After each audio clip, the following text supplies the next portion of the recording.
On est bien en terre de Camargue. Votre chronique Santé Bien-être, c'est tout de suite sur Delta FM. Et comme chaque semaine, je vous propose de retrouver notre sophrologue Stéphanie Isberg. Bonjour Stéphanie.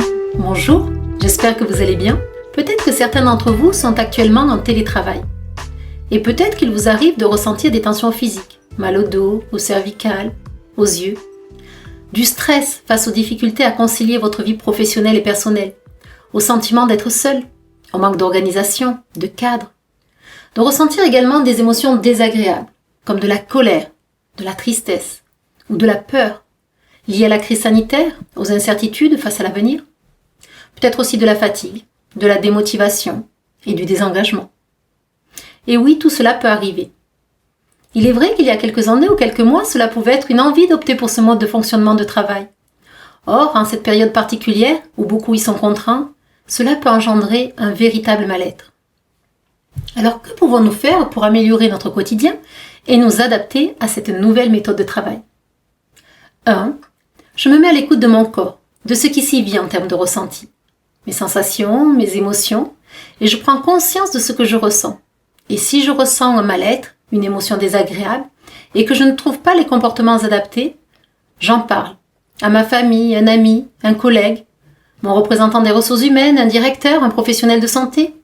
J'exprime ce mal-être à une personne de confiance qui sera l'écoute, sans jugement.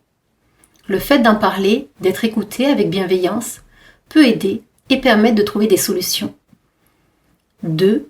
Je prends conscience de mes ressentis en lien avec mon environnement et des choses adaptées, comme m'aménager un espace de travail lumineux, avec vue sur l'extérieur de préférence, ou avec différentes luminosités de manière à choisir celle qui me convient le mieux en fonction des tâches que j'ai à effectuer. Une pièce, un coin dédié, ou ne serait-ce qu'une caisse ou un carton avec tout mon matériel professionnel que je déballe ou que je remballe afin de pouvoir prendre du recul une fois ma journée terminée et pouvoir m'en éloigner physiquement. 3. Je prends conscience du tonus dans mon corps et des choses à changer. Comment je me sens lorsque je suis assis à ma table ? Comment est la position de mes yeux, de mon cou, de mon dos, de mes jambes, de mes pieds ? Et peut-être adopter un siège réglable en hauteur et en profondeur, un écran de qualité, trouver avec mon employeur du matériel adapté qui pourra me permettre de prendre soin de ma posture, de mes yeux, d'éviter certaines tensions et donc de me sentir confortable et serein. 4.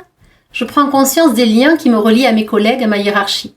Alors une webcam sera utile pour garder un contact visuel avec eux, à conserver le rituel pause-café ensemble ou le débrief du week-end, à donner un peu plus d'humain, même si cela reste derrière un écran. Tout en explorant les sensations que je ressens lorsque je fais une réunion en bas de pyjama ou en pantoufles, ou lorsqu'ils voient mon intérieur. Est-ce que c'est agréable pour moi ? Est-ce que c'est confortable ? Ou au contraire, ai-je besoin de conserver ma tenue habituelle pour être à l'aise, ou de changer de déco pour mieux me protéger ? 5. Je prends conscience de mes besoins. Boire de l'eau, m'aérer, faire des pauses. Bouger, marcher, m'étirer, me rappeler que l'être humain n'est pas fait pour rester immobile. Faire régulièrement des exercices pour prévenir ou détendre mes tensions, apaiser mon mental, gérer mon stress, mes émotions. Des exercices que je connais, comme ceux de sophrologie, qui pourront parfaitement être appropriés à ce que je vis et à ce que je veux, et me permettre ainsi de préserver ma vitalité et mon bien-être. Ou bien d'autres méthodes, comme la méthode yogiste de Anne-Charlotte Vucino, qui propose du yoga adapté pour les personnes qui travaillent au bureau, de la cohérence cardiaque, des mouvements doux, de gym, de pilates, de yoga ou encore de gyrokinésie, qui peut être pratiqué sur tabouret sans avoir besoin de se changer. 6. Je prends conscience que pour trouver un équilibre et un épanouissement autant personnel que professionnel, je dois mettre en place des règles et prendre soin de moi au quotidien. L'idée va être de me connecter à mes ressentis, mes sensations, mes émotions, mon tonus, de trouver ce qui est bon et juste pour moi. Quel serait mon poste idéal de télétravail, afin de m'adapter et m'épanouir dans ce nouveau mode de vie. Nous verrons la semaine prochaine que travailler à la maison présente aussi de nombreux avantages et comment se relier à eux peut nous être bénéfique. En vous souhaitant une agréable semaine. À très vite. Et il y a certains de ces conseils qu'on peut même appliquer de manière beaucoup plus globale dans notre vie professionnelle. Merci beaucoup Stéphanie Isberg, sophrologue. On vous retrouve effectivement la semaine prochaine. À bientôt. Retrouvez votre chronique Santé Bien-être en podcast sur notre site delta-fm.com.